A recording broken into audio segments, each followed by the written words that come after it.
Well, welcome to another episode of Flip Your Friday. I'm your host, Wynn Silverman. This is my co-host, Casey LeBlanc. Man, I'm super excited. We have four-time Pro Bowl quarterback Jeff Garcia. That's just part of your history in sports. You've had an illustrious career in many, many avenues.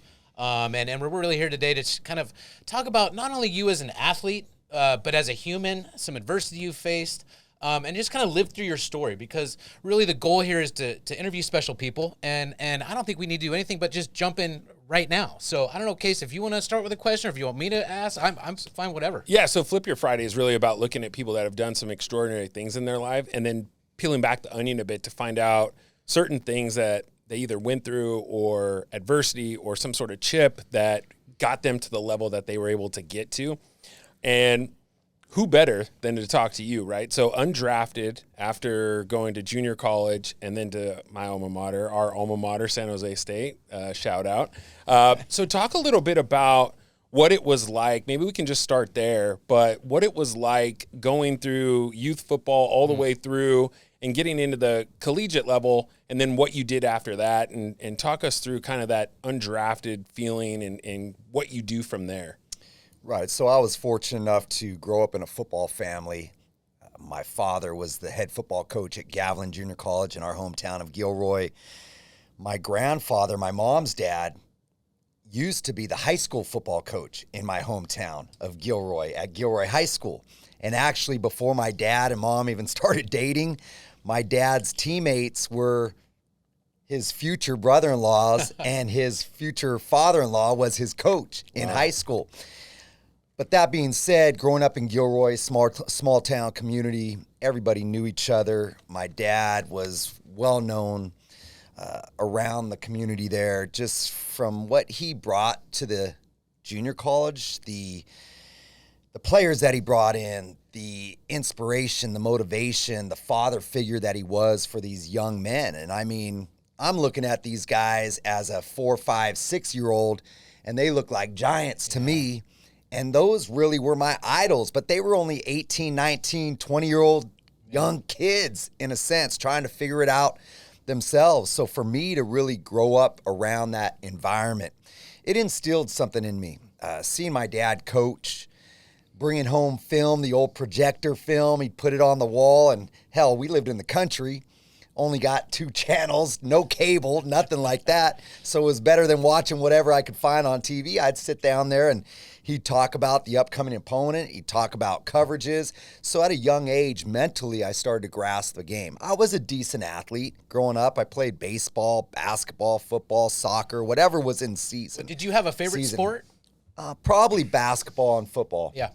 You know, those were my 2 favorite. And just being around football all the time and being able to be out there, those guys were like my brother and I, babysitters. You know, they were looking after us as young kids, and we'd go out there and we'd be throwing the ball around games. We were the ball boys for the games, and then being halftime was like our showtime, right? We got to go out on the field. You got to play in front of the lights. Got to play in front of, under the lights, in front of the crowd, and throw the ball around and stuff like that. So there was a lot of sports involvement growing up. And, you know, for me, it really didn't start to totally click until probably my later years of high school and even into my first year and only year of junior college when I played for my dad.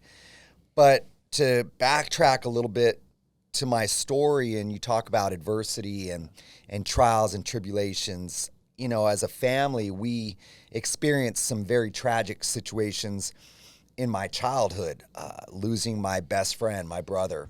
I was 7, he was 6 years old, Memorial Day weekend. We're on a camping trip with other families up at Mammoth Lakes, and the boys, about 6 of us, my brother and I being the youngest 2, travel down the river to go fishing, and next thing you know, my brother disappears on us. And, you know, it was one of those situations where nobody saw what happened. But what must have happened is he got close to the edge. It was a rocky environment, fast-moving river, fell into the river. Nobody saw him go in. Nobody could jump in. Probably would have been too fast moving to really get to him as it was. But He was later found by Rangers. And so I lost my brother on that day. Like I said, Memorial Day weekend, his name was Jason. And, for me as a 7-year-old, not really knowing how to deal with that sort of loss or tragedy, seeing my parents and the hurt that they were going through emotionally, as a couple, just what they were dealing with. And literally a year and a month and a half later, on my dad's birthday, July 14th, I lost my sister in a car accident. And she was 5 years old. Her name is Kimberly. And that's what I have on my arm here. My brother Jason and Kimberly with the angel wings. And, just to signify their presence in my life and what they've meant to me, as much as I haven't had them for most of my life, obviously. But, for us to go through that as a family, for my parents to still be married, I don't know how they got through it. Yeah. I mean, the finality of death. That's tough. And being a parent now, having my own 4 kids and knowing what that love is like, just how you embrace your children, how you love your children like nothing else in life. And I don't know how my parents actually made it through, to be honest with you. I don't know how my mom made it through. And, she's battled depression.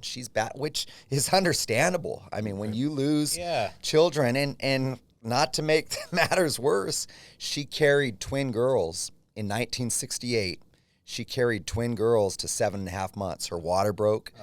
The girls were born, and they lived for 10 hours. So what my parents have gone through, the struggles, that's the whole family, they've had right? to deal with. Yeah, you guys all as a family collectively deal with that. And so as a young kid, how do my whole mindset was, how can I put a smile on my parents' face?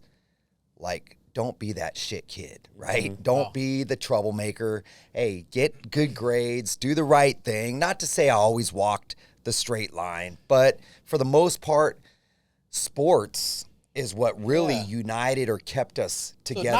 So not just your father, collectively, your mother and father, there was a rapport, an implicit rapport, an emotion built through sports, or was it primarily your father that you had that rapport with? Was it both? It was both, really, because what happened at that point, my dad really sunk himself into his work, right? He had an outlet to go to every day. My mom, now I had 2 younger sisters that were born during those times of the tragedies.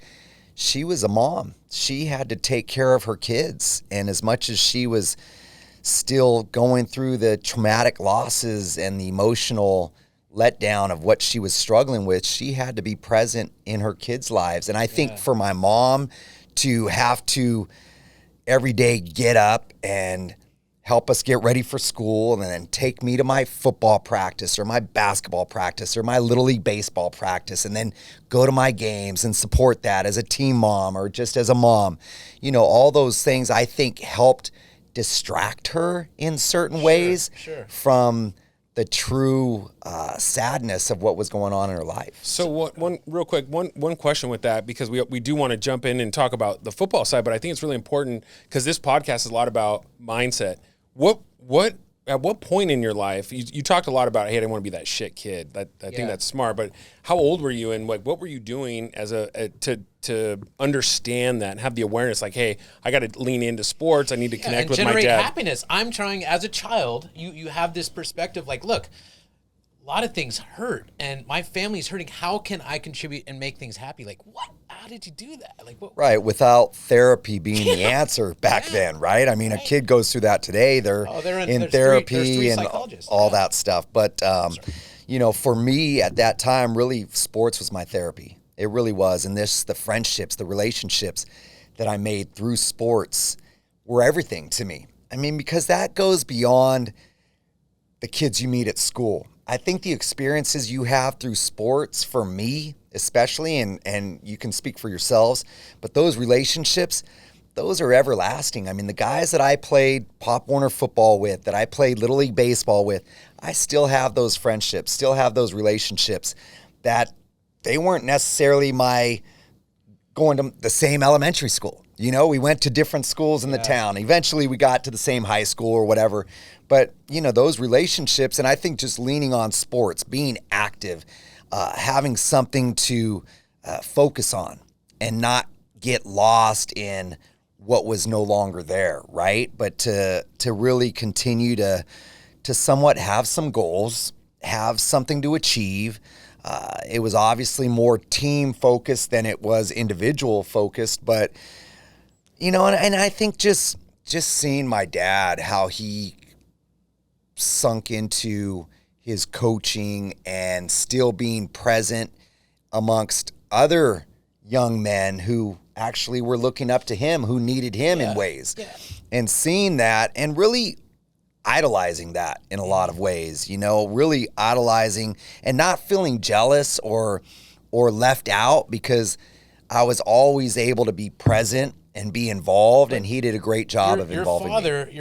Your father, just moving to your JC years when he was your coach.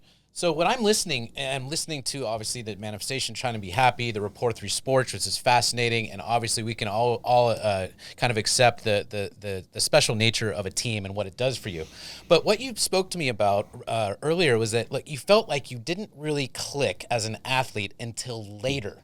Which is interesting to me because you were always trying to make things happy through sports, and yet it was later in your career where you clicked. So let's move forward a little bit and talk about that moment when you clicked and realized you might be an opportunity to play ball in college, for example, and let's take it from there. Like, what was it? What clicked? Right. So going back to high school, and let's not, hey, I was a decent athlete. I was a decent athlete, but not just like what the labels want to throw out there, not overly big, not big, right? Not exceptionally fast, not a strong rocket arm. Mentally is where I was ahead of the game, right? Just growing up around the sport with my dad, that's where I was mentally ahead. Once my physical abilities started to catch up with my mental abilities to grasp the game, that's when I started to flourish. That's when I started to blossom. I always had this intensity and this emotion about how I approached the game. Like I was just like a lot of how my dad's passion and enthusiasm rubbed off on me. I mean, you talk about pregame speeches and bringing tears to your eyes because you're so motivated and fired up. He was that guy, right? To bring out more than what anybody ever thought they could bring out of themselves. He made them rise to another level. And I think I'm the like the shining example of rising to another level. When you look at me walking off a bus, I'm not going to overly impress anybody with my stature, but when I stepped on the field, I had this never say die mentality. And, you know, it started happening in high school, and I had a good junior year. My senior year, I fractured my non-throwing arm, my left elbow, so I missed half the season. I ended up going into the high school all-star game as a quarterback, but I ended up starting at free safety in the game because there were 3 quarterbacks and I didn't want to get just 1 quarter in the game. So the second day of practice, I go, well, let me go over to defense. Although I never played defense during my high school career because the coach wouldn't let me play. I was the starting quarterback. He didn't want me to get injured or anything like that. But the mentality of how I could play the game and what I understood in the game transitioned over to the other side, and I had the physical intensity and toughness to where now I was competing on the other side, and by the end of the week, I was starting at free safety, and guys were pissed because here you had all league, all CCS, free safeties, and they're like, what? This guy's starting in front of us? And it's just because I knew the game. Like I had the mentality, I knew where the ball was going before it was going there. Those type of things. Now, when I played for my dad, knowing I was going to go to the junior college because I wasn't being recruited by any major schools. I had some schools after that all-star game, hey, would you be interested in coming to play defense, walking on, D2 schools?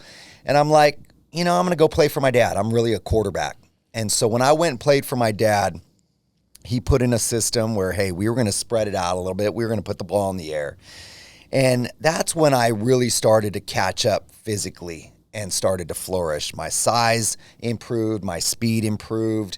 Obviously, I already had the intellect, and just the leadership qualities really started to kind of fall into place to where I opened some eyes and some opportunities came, and I had some scholarship offers, and San Jose State was 30 miles up the road. And I thought, well, hey, it gives me a chance to go get an education for a school that at the time was playing good football and was competitive.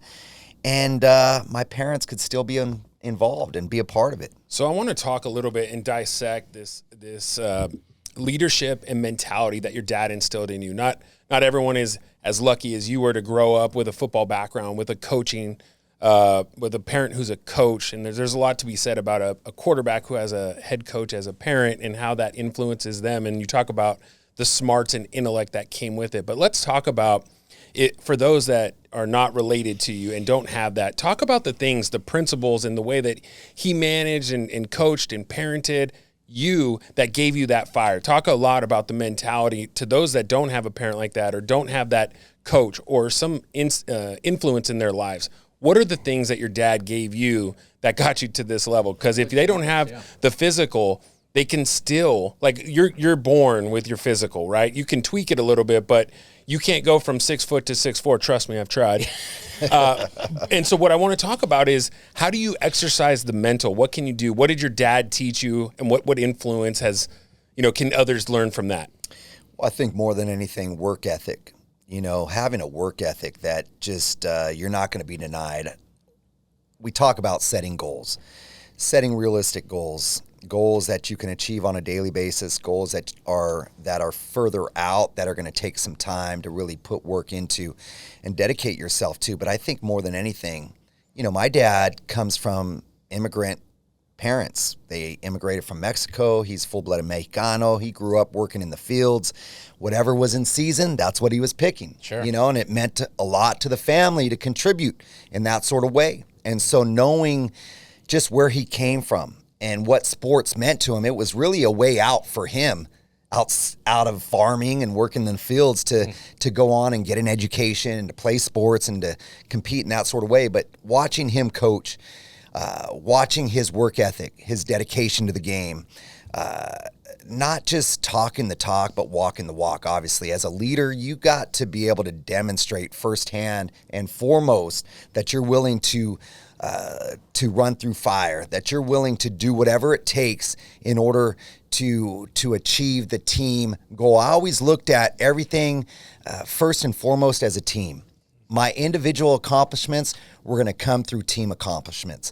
If the team is performing well, then I must be doing my job. I must be doing things on a positive note. And so for me, it was all about how can we be better? But in that structure, it's going to be my self-motivation, my self-inspiration to be the best that I could possibly be. And how does that elevate everybody else's level of play? I want to ask you something specifically. So obviously you had an illustrious career at San Jose State.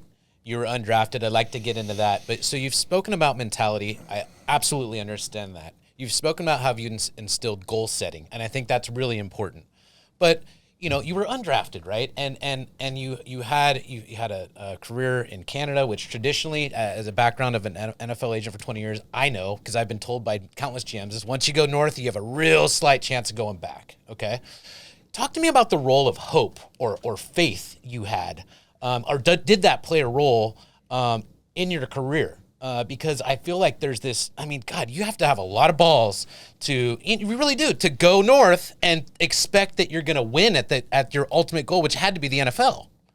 Yeah, I think I often talk a lot about, especially to young kids, of being encouraged and not discouraged, right? There are plenty of people out there that want to discourage us, that want to tear us down, that want to bring us down, want to rip us apart.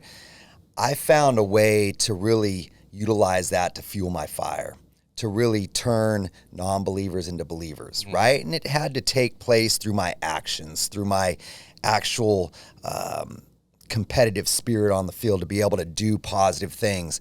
But for whatever reason, and maybe it was because of my childhood, growing up with the tragic situations, getting thick skin early on, knowing that life is precious and that, hey, we can't guarantee tomorrow, so make the most of today.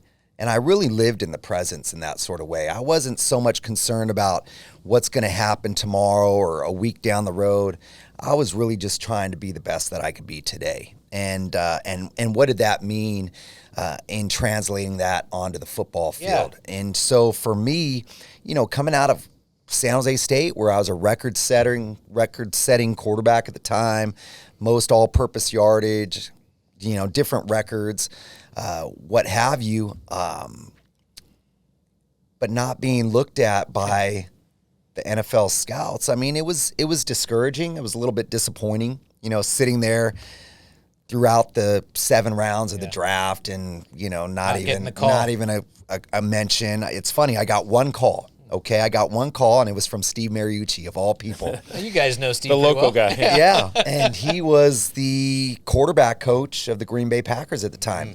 And he was told to call me by Coach Holmgren, So who had been a San Jose Oak Grove connection. right, who had been reached out to by Bill Walsh, who was a San Jose State Spartan himself, right? Yeah, So when yeah. Bill was the head coach at Stanford, my junior and senior year, we played Stanford, and it was in my senior year where it was a shootout back and forth. And after the game, even though we lost the game, it came down to a last-minute drive. Walsh, after the game, to the media said, that kid on the other side, that Garcia, he did some Joe Montana-like things today, and I was very impressed with him. And so prior to the East-West Shrine game, which I was invited to play in as a college senior, which was held right there at Stanford Stadium, he was out at practice. My dad's like, hey, go up to Coach Walsh and just thank him for those kind words. So I went up to Coach Walsh, and I'm like, hey, Coach, just want to thank you for saying what you said. It meant a lot to me. Hey, I idolized you as a coach. I mean, the Niners were my team, watching them win Super Bowls with him as the head guy, knowing he was a Spartan himself. He's like, hey, Jeff, you deserve every word of it. And this weekend, you're going to be the MVP, man. You're going to be the MVP. And I'm like, well, thanks, right Coach. on. Hey, I appreciate that. Can you tell everybody else that? Yeah. Well, it turns out I go out there in that game, and in the fourth quarter, we make a 28-7 comeback to win 29-28. I throw 3 touchdowns, run for the 2-point conversion, all in the last 6 minutes of the game to win the game. And their fans or the media's changing their vote. And so I ended up being co-MVP with the other quarterback from the other team. That being said, afterwards, I went again and met with Coach Bill Walsh and said, hey, you have a lineage of coaches throughout the NFL. You believe in me. Can you say anything to these guys to maybe open up some eyes? Let's pause on that. That's a tremendous story, but let's pause on something. Your father instructed you as a coach, right? And yet I think the most quintessential moment for your father to recommend that you take that moment and have that personal relationship and that moment of saying, hey, thank you. Hey, this is me. I'm present with you. I think that reflects leadership, and I think it transcends business too, right, Casey? I mean, does that not, moments like that, if you just take a moment and be present with someone, the importance of the human touch and relationship, I think, is really important. Well, I think what I see from it is your dad just going, hey, you're going to have to knock on the door your fucking self. Fair Right? enough. Like, I think there's a hustle to it when you come from a smaller school and it's, less recruitment, less eyeballs. And he's probably like, look, it's a great opportunity to meet him anyway. Say thank you. So you're acknowledging, because he knows it'll mean something to Bill to have a player do that. But there's also this idea of like, hey, Bill, after the game, you have a lot of connections. I want to use those. You're trying to do what you have to do to open up those doors as well. Phenomenal. There's a lot of things to it. So and your dad kind of gave you a lot of those tools. And so when you're a parent and your kids are younger, but they're playing youth football and you're starting to do some of those things, are you doing the same thing with them? Are you using some of those fatherly moments to coach, and are there similarities? Are there differences? Where are you at with that? Oh, absolutely. I mean, when people see me out there coaching, especially people who know my dad and now see me, they're like, gosh, you're a spitting image of your dad. Yeah. You're just legacy. like your It's dad. a reflection of legacy. And you know what? It's like nobody did it better. When I think about my greatest football coach in my life, and I've had some great coaches. All throughout every level. My dad is literally the best coach. You talk awesome. about a guy who didn't force his talent to play his game, but adapted to the talent that he had within the team. Yeah. Like doing that at a younger age, understanding that, hey, you can't fit every square peg into a round circle. So like important. some and adjustments so need to be made. And hey, if I have this sort of group of players, then I'm going to run this sort of offense. If I have this style of player, I'm going to do this with these guys. And just learning that and adapting to that. But like seeing how he instilled confidence, he instilled an attitude in people that, hey, they can run through a brick wall if it meant something to them. Well, and belief in each other, Yep. right? Belief in each other, creating an atmosphere of family, of brotherhood. And even though I'm just coaching these 9 and 10 and 11-year-olds now, like that's what I talk about. I talk about brotherhood. I talk about this is your family. I talk about accountability to each other. I talk about, hey, if you want something done, you can't wait for somebody else to do it for you. You have to do it yourself. It's a different age of kids, too. Yeah. I mean, we're dealing with different kids these days with communication and social media. Look them in the eye and shake their hand. Yeah. Give them a firm handshake. Yeah. Like, I expect out of them what my dad expected out of me, or how we grew up. We spoke with we had the opportunity to visit with Guy McIntyre, who I'm sure you're familiar with. Sure. And the things that you're talking about with your father are very, excuse this term, I don't think it's ever been created before, but Walshian. Because what he talked about with his experience with Bill Walsh is exactly what you're talking about your father. It was human touch. It was camaraderie. It was, hey, you guys are a team. And by the way, how are you feeling? I heard, if it's a secretary's dad was human sick, element, he would know. And it's the human touch that was really critical in winning. You know, and I feel like it's the same thing that he's speaking about. Yeah, there's a lot of life lessons just with that, right? And it's interesting to see what the impact was, because with all of those different amount of coaches and your dad having that level of impact, and then you paying it forward now and taking those critical things and saying, look, kids, this is the way that you separate yourself and how you maximize your talent and ability, whether it's through sports or in life, right? You're teaching people, you're coaching the game of football, but at that age, You're life coach, right? You're trying to impact their lives. And that's what I love about the game of football. Right. Because it's going to challenge you mentally. It's going to challenge you physically.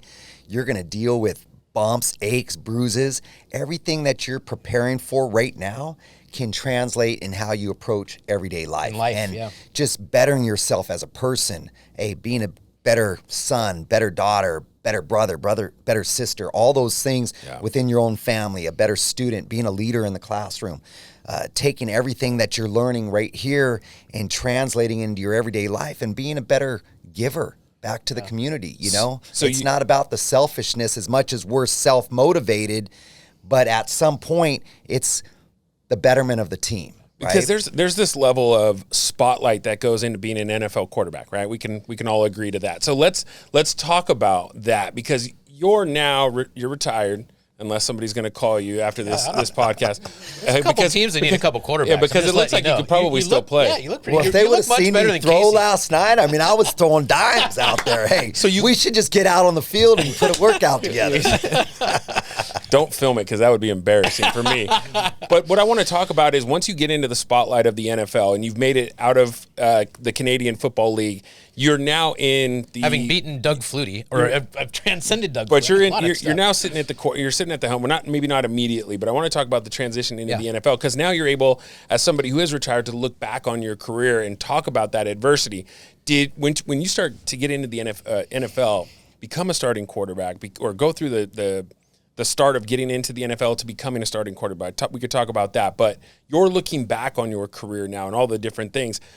Was there a self-awareness at that time of what was going on? Or are you kind of hey, I'm 22, 25, I'm cocky, I don't give a shit about anything else? Like, are you have a different perspective now, obviously, with age? Or I think what's your mindset at that age? I feel like, because I had always been somewhat doubted, right? I had this unassuming presence to myself, like this quiet, competitive nature. Not to say that I would fade away in the background, but I was going to make my presence known in some way or another. And, that first year with the 49ers, I'm 29 years old. I'm not a child anymore. You're seasoned. I'm basically seasoned. I'd gone through 5 years up in the Canadian Football League. We'd won a championship. I'd won a lot of games.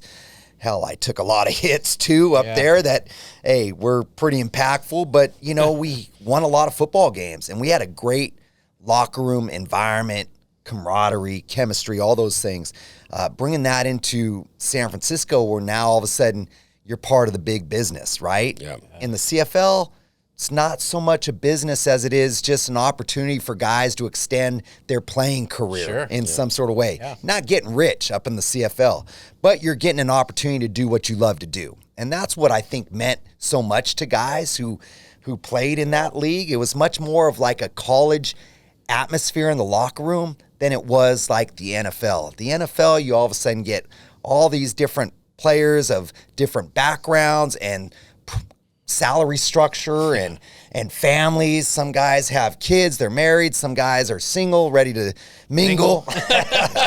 You know, I mean, you have a little bit of everything, but it's a different, you know, each different section of the locker room kind of has a different vibe going on. It's just a different feel, right? But for me, how was I going to stick out? I knew coming in, they had Jim Druckenmiller, right? They had signed him. They drafted him, I think, 2 or 3 years sooner prior, and he was a first-round pick. Yeah. He's going to get his reps. Not the best choice because not really a Steve Young type of guy, right? No. And so myself looking at that potential matchup, I knew I was much more of a Steve Young type than what Jim was, right? And how was I going to now take what I was going to learn in the classroom and watching Steve on the field and then apply it that could be similar to what Steve. Absolutely. Yeah.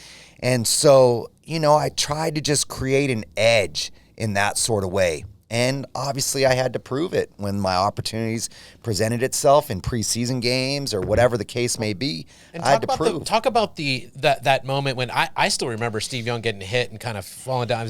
I'm blanking on the safety from the Cardinals that they got that hit, but I believe that was a moment for you, your first real moment, as far as I'm concerned. I mean, you can correct me if I'm wrong, but where you're going, oh shit, this is it. Right? I mean, can you talk to us a little bit about that and seizing that moment? And were you present or were you scared shitless? What was going on? Oh, yeah. We were in Arizona. It's a Monday night football game against the Cardinals, and Aeneas Williams comes off the edge. You know Aeneas pretty well. Yeah, that was when you got in a fight with Sapp, but we'll talk about that later. But Aeneas, puts a hit on Steve, and it ends up being his last play in his career. And so for me, I'm sure a lot of nerves all of a sudden, like, popped into how am I going to handle this Monday night situation. It was right at the end of the first half, so we had halftime to basically talk about what we were Who about first to approached do. you? Was it Steve? Greg Knapp, who was our quarterback coach. Steve had a concussion, guy. Is that going to be? No, Steve Mariucci. Yes. So our quarterback coach was Greg Knapp, who passed away. Bike accident or something. A bike accident, tragic incident. Great guy, great man. I owe so much to Coach Knapp and what he brought tremendous to me as a coach and as a mentor. Anyways, he came over to talk to me. Hey, it's your time.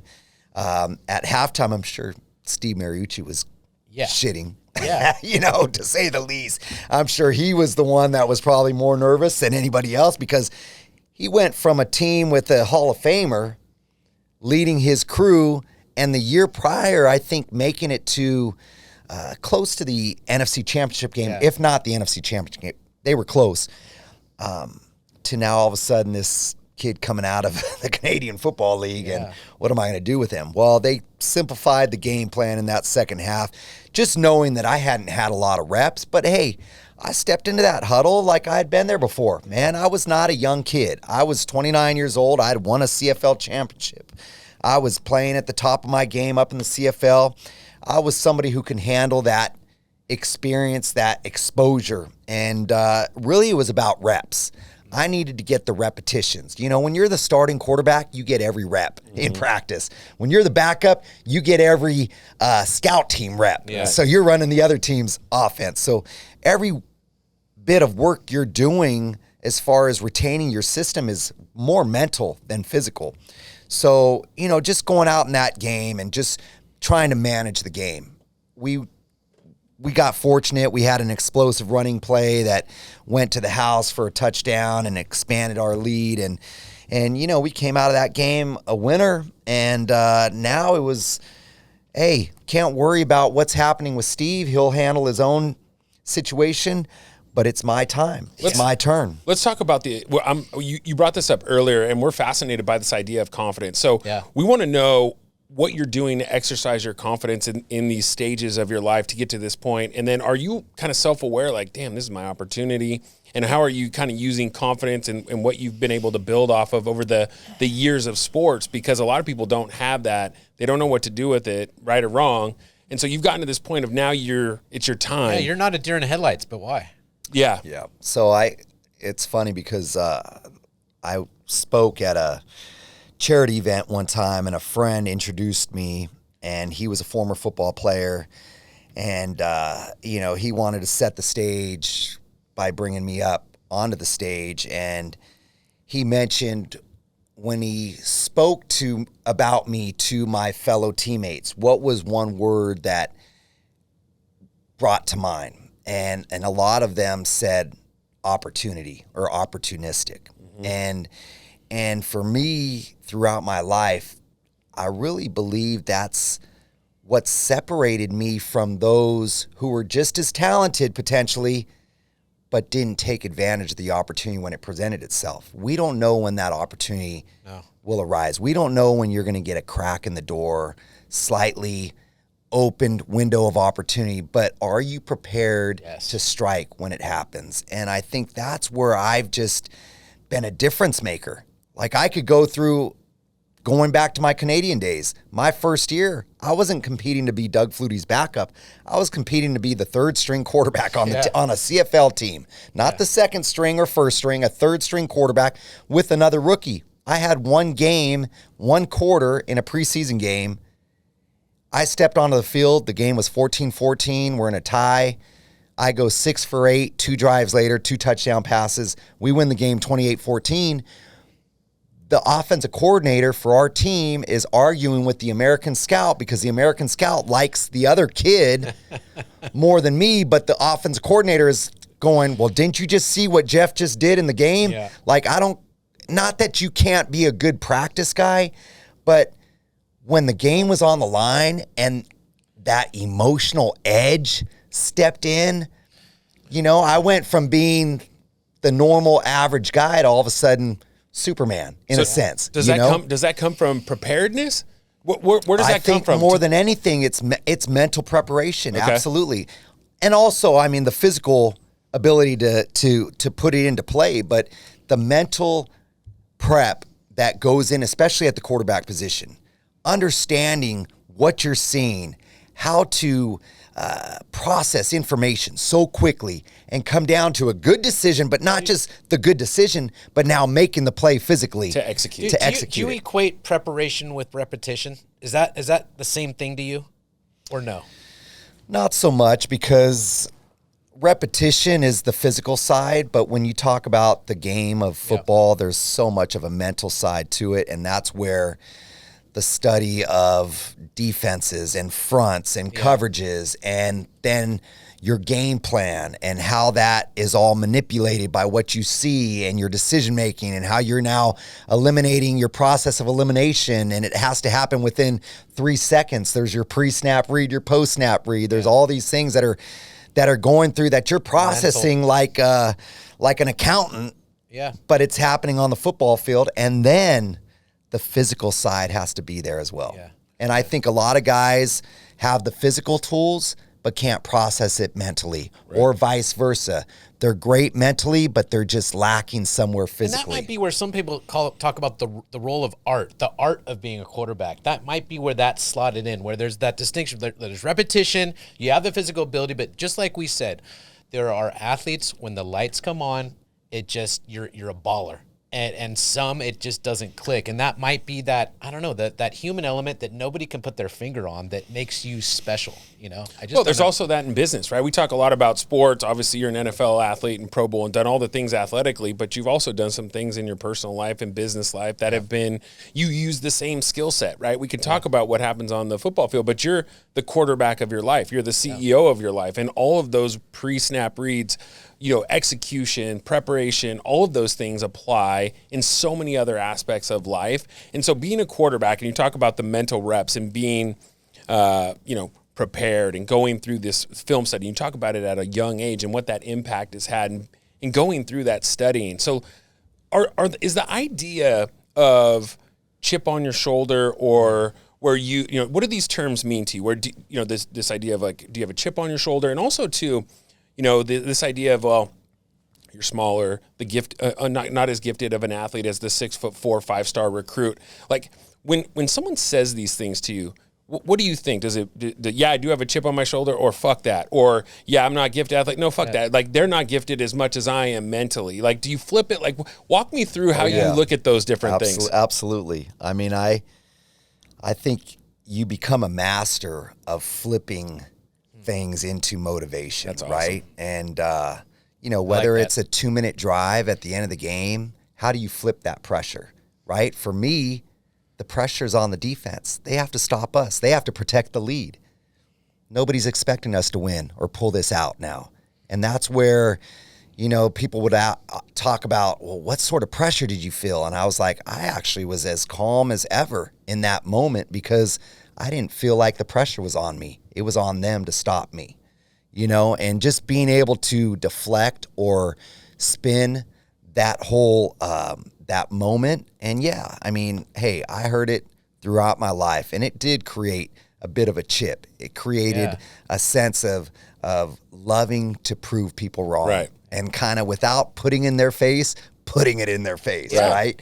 And I mean, even my head football coach, John Ralston, coming out of San Jose State, that's a legend right there, was interviewed by the media, and his words about me were, he's not the biggest guy, he's not the strongest guy, but he'll compete his ass off, basically, And for me, I'm like, gosh, that's my head coach, you know? And I'm not saying he's saying anything bad or wrong. But it's pat on the back. You got, hey, good job, kid. But how about a little bit more like excitement toward what I bring to the table. Right, exactly. Yep.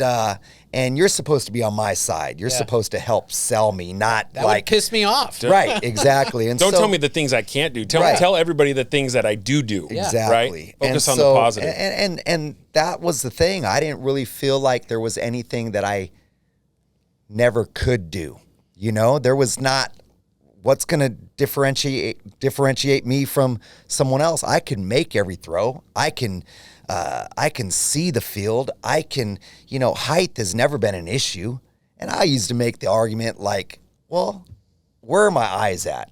If you're 6'4", are your eyes at the top of your head? No, they're about 4 inches lower. Right? You're at 6 foot. You're still trying to see through passing lanes. You're not seeing over 6'5" offensive linemen. 6'6", You got to understand the game, man. And that's what, was so great about Doug Flutie and watching him play the game. You're talking about a guy who's 5'9", but excelled.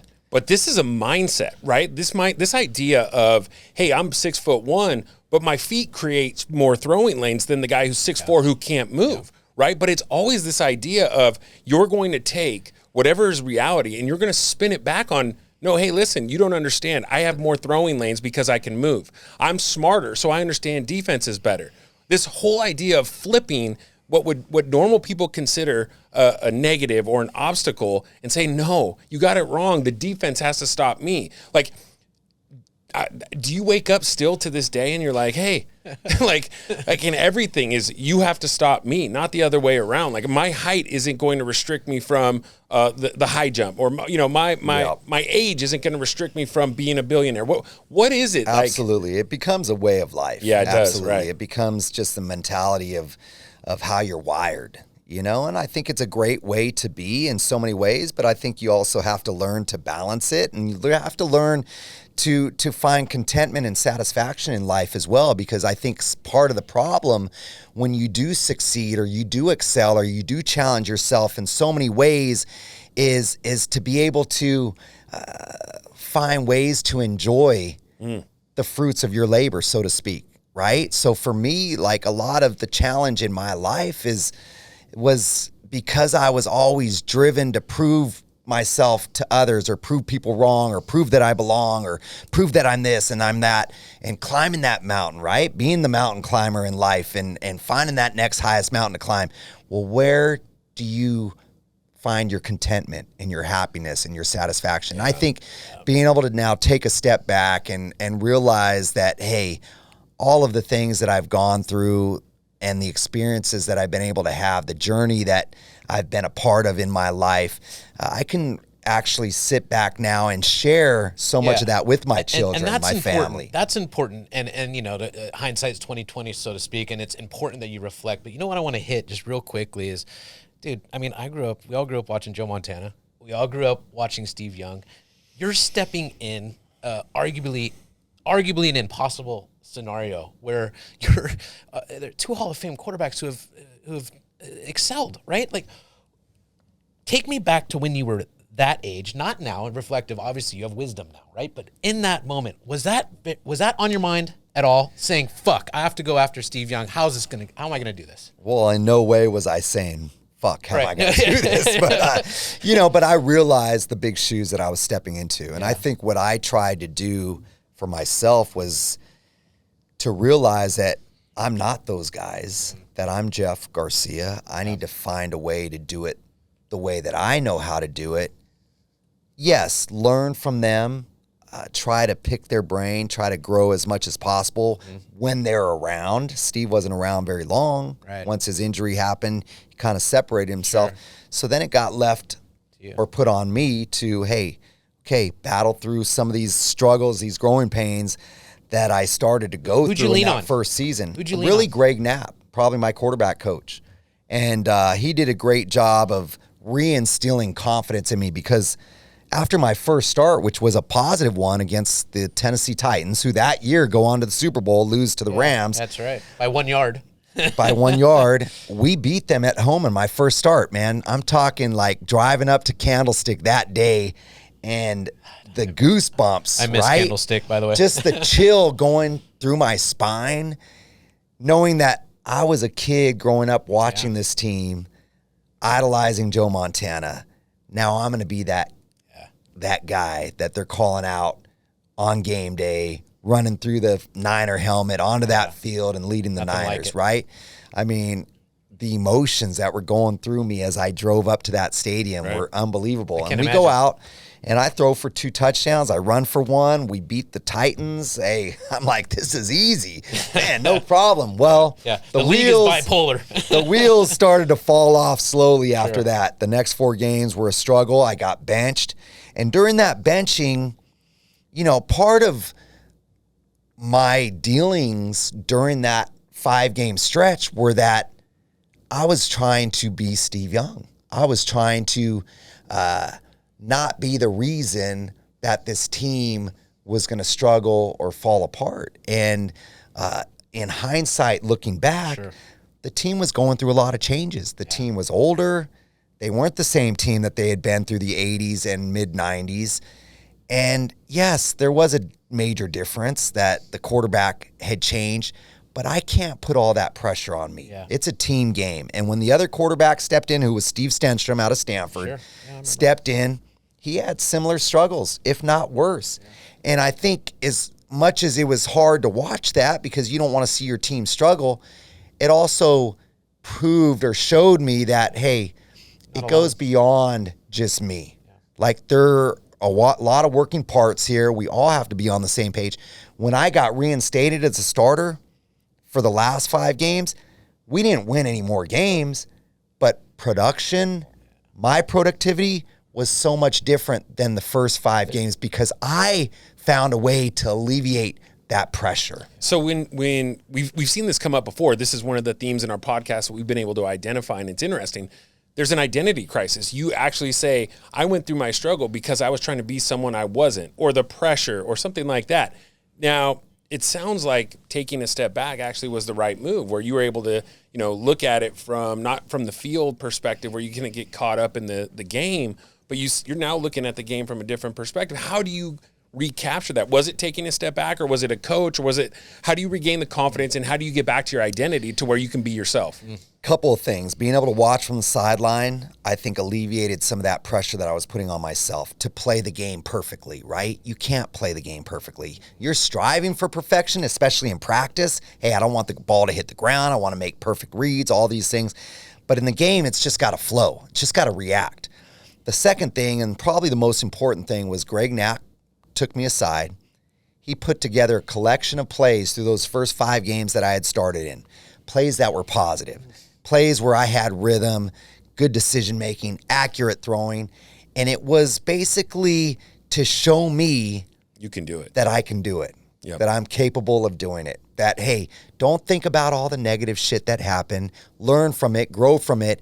But here's what you are capable of doing. Get out of your head and watch you do it. Now string together consistency, right? And that's the most vital, most important thing about a quarterback is consistency. Week in and week out, consistency. But as you're coaching, you're parenting, you're coaching, whether it's business, whether it's personal, like you see the positive impact of talking to someone about what's right? Instead of browbeating or going in and saying, you had 3 interceptions. No, even in a game you had 3 interceptions. But look, here are the plays. Here are the things that you did do. We need to correct this, but you can do it, right? Yes. So when you talk about confidence, there's this idea of how do you get back? Once you lose, it's hard. When you're winning, confidence is super easy. It's easy to front run. Momentum. What we talk about in this podcast that's really powerful or interesting is what the fuck do you do when you're down and you're beat and you're insecure, you're unsure, you don't know your identity. That's the time where the difference between great and like not great is how you respond and how you rebound from that. So you just kind of touched on that. Absolutely. And when you watch sport, it's so evident in sports. Yeah. And especially at that position in football, because when you look at draft picks and you look at where difficult. the highest rated quarterbacks coming out of college end up going, they're going to the worst teams in NFL football, more than likely, right?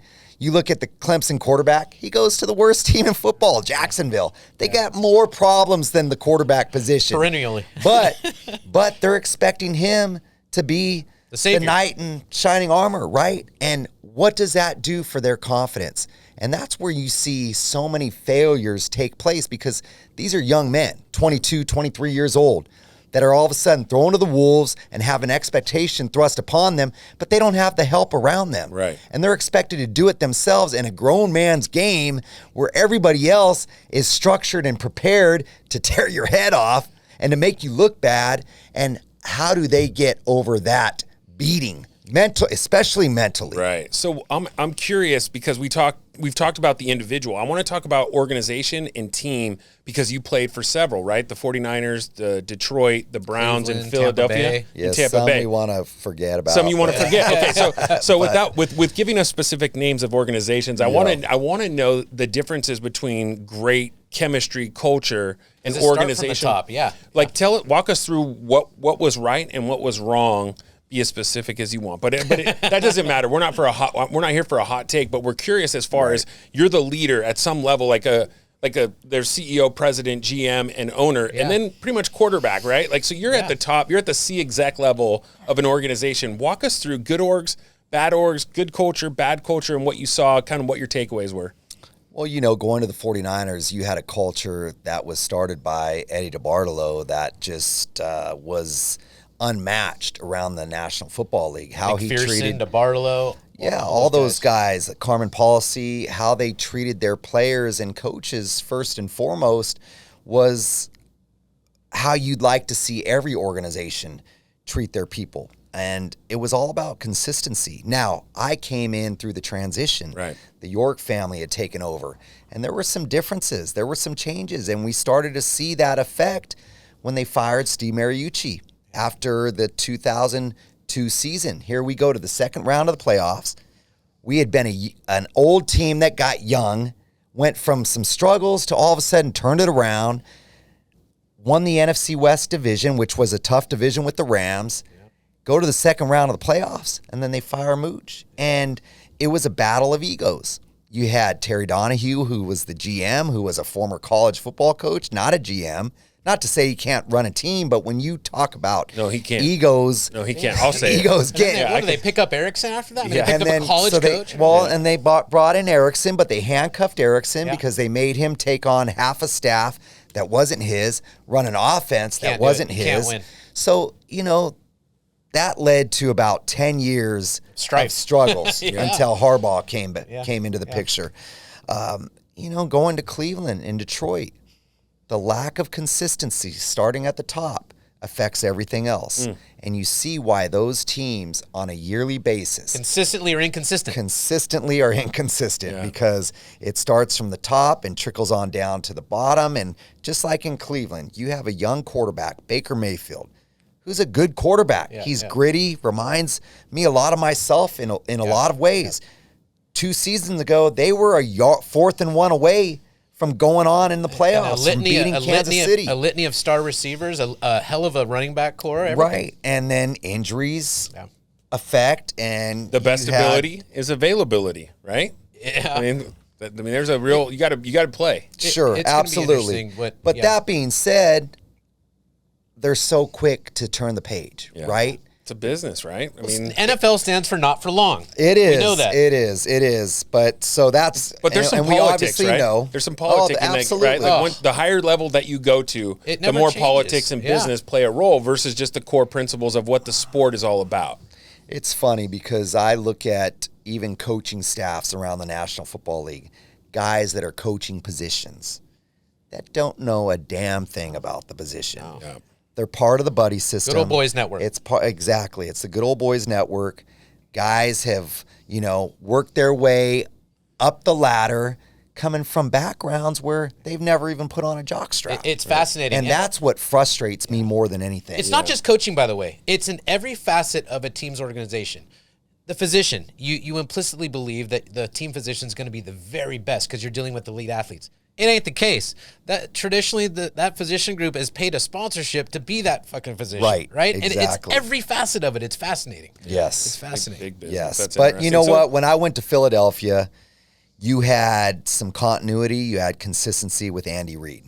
You had a program, an organization. And part of my going to Philadelphia was basically looking at my situation. I had just spent a year in Cleveland and then a year in Detroit, 2 organizations that have consistently struggled. I didn't want to, whether I was the starter or not, and it's hard to look at it from the standpoint of I'm not going to be the starter because I'm competitive in that way, but I didn't want to be with a bad organization. And what were my options? Well, my options, I had really only a couple options. One of them was to go to Philly and be the backup to Donovan McNabb. And so I was like, you know what? They're a winning organization. They're consistently there. They were just in the Super Bowl a couple years prior. I'm going to go there. I'm going to bite the bullet on being the starter on the field to be around a better you're atmosphere looking at the environment. organization. Absolutely. Yeah, fascinating. Is there a play, or as you look back and you have this perspective now, is there a favorite play that you have in the NFL? One that sticks out more than most? Is there a favorite team that you had that stick out the most? Let's talk a little bit about the favorite. Smile. What makes you smile? Well, I mean, I think just playing for the 49ers was a childhood dream come true. And then when you look at my experiences there, the wild card comeback win versus the New York Giants. Yeah. So the Giant field comeback. goal. How they missed that thing. Well, we won't talk about that. But, there were some plays. I had a little bootleg run for like a 20, 25-yard touchdown in that game, or 15-yard, whatever. Hey, 89-yard touchdown run. No, whatever it was. Yeah. But, just that like shining moment of like just that comeback and how it was coming together. Being at and home. The plays that can't took beat that. place during that time, and just the combination. And I'm actually going to be doing something for the Niner Network here in the next couple weeks, reminiscing about that game and talking about that game. But that's a game that not just sits well with me, but sits well with 49er fans. People remember that game. And so, that was a big time highlight. Bringing the Eagles from a 5-5 record to NFC East champions. That run where we went 3 consecutive road games, which is unheard of in the NFL. It's rare that you'll play 3 NFC games East. all against the NFC East, all against your rivals. And when you think about the NFC East, every team hates each other. Right. It's bad. It's bad out there. It's real. Which was awesome, to be a part of. But going out to Dallas, going out to Washington, going out to New York and beating like that ass, it was awesome to bring that home. I can tell you're to fired Philly. up right now. Well, Let's you go, know what? baby. Because Philly, it's like, it's love-hate, man. Oh, yeah. And there's a lot of people that have left Philly that aren't welcome back. And I fortunately am one guy that's welcome back. Yeah. And, that was just a special. great experience. It was. Absolutely. Is there a defender that you remember the most? Either someone hit you the hardest, someone that was maybe the most talented, or someone that was on the other side of the football where you're like, man, that fucking guy, I didn't like playing against him. Well, we brought up his name earlier, but just a hell of a player was Aeneas Williams. Yeah. And he just is so smart. Just so smart, man. Just like knew where to be and how to anticipate and make life miserable for a quarterback. Brian Urlocker was a stud for many years, playing that middle linebacker position for the Chicago Bears. And just, hey, I'm sure I got well acquainted, Michael Strahan, a lot of great players. I mean, when you look at the great defenses of the Buccaneers in the early 2000s with Derek Brooks and Warren Sapp and Lynch. Hey Tony, we're gonna make a cut and have this Warren Sapp video, guys. Audience, you're really enjoy this. But go ahead, sorry. All those guys, just playing against that combination of team and how Monty Kiffin ran that defense. A legend. How they ran that defense. They were tough, man. Is there anything in the NFL that the common fan doesn't know about or is not talked about? There's so much publicity with the NFL and everything that goes on. Is there anything behind the scenes that is interesting that nobody really pays any attention to or nobody knows about, maybe the business aspect or the media aspect or just the normalcy of it that maybe is not known or understood? Is there anything that you can give us some insight on of what the NFL is like behind the curtain? Yeah, I don't think people realize the time that is put in to preparation for the game, the hours that are spent from coaches, because I've been on the coaching side as well, and it's a 24/7 job pretty much. I mean, these coaches put in a lot of time, a lot of effort. But from a player standpoint, you just don't show up in practice and go through the physical reps. You just don't show up on game day and it all falls into place. There are hours upon hours upon hours of film study, of playbook study, of mental preparation so that you're all on the same page. I mean, when you talk about getting a playbook, and you've experienced this on a weekly basis, I mean, you're talking about hundreds of pages thick. And it's not to say that things are totally changing, but you're adapting and restructuring certain things to face the next opponent. And so there's a learning curve every Monday, Tuesday, even though they're basically signaled as days off. You're not taking days off. So you're 7 days a week throughout those 6 months, and it's a mental grind. Well, so this question is appropriate for this week. So the quarterback for the Cardinals just signed a massive deal, and in the deal it leaked that he has 4 hours of study, or he could lose $100 million guaranteed. Any thoughts on if someone has to put that in a contract? Or who do you think did that? Right. I mean, that just, to me, just, this is your livelihood. This is your job. This is, hey, your work. You're fortunate to be blessed to be able to play such a great game, make great money. Why wouldn't you want to put the time into it? Why wouldn't you want to live at the facility, be the first one there, the last one to leave? It's 6 months out of the year. You get another 6 months of pretty much doing whatever you want to do during that time. So for half the year, you dedicate yourself and you make the money that you make. You're very fortunate. That tells me that he relies a lot on his physical tools because he is such an exceptional athlete, that he's been able to get away with it, but that people are going to take that away from him. Defenses and defensive coordinators are too good, and the athletes are too good that they'll find a way to take it away from you if you aren't mentally preparing yourself on a weekly basis, because that's really what separates the greats from the okays or the goods, is the mental preparation, the ability to take the mental game and translate it in a second onto the field. That's awesome. That is awesome. Well, Jeff, hey, listen, I thoroughly enjoyed this opportunity to visit with you and deeply appreciate everything that you've shared today. I just want to take a moment to our audience. Listen, it's been awesome. You guys have DM'd us. Keep doing that stuff. I'll bring up questions. We'll try to kind of advertise who we're going to have up next so they can actually ask more questions. But listen, like us, download, whatever. Jeff, you're not going to believe this. We're on every platform. We're on YouTube. We're on Spotify. Awesome. It's everything out there. So, guys, enjoy it. Thank you very much. And this kind of wraps up another episode of Flip Your Friday. Thanks, Jeff. Hey, you got it. Hey, Awesome. next time at Barbusa. Yeah. That sounds Big shout out. And that's a wrap. That's a great place to end it. Yeah, it is. Awesome.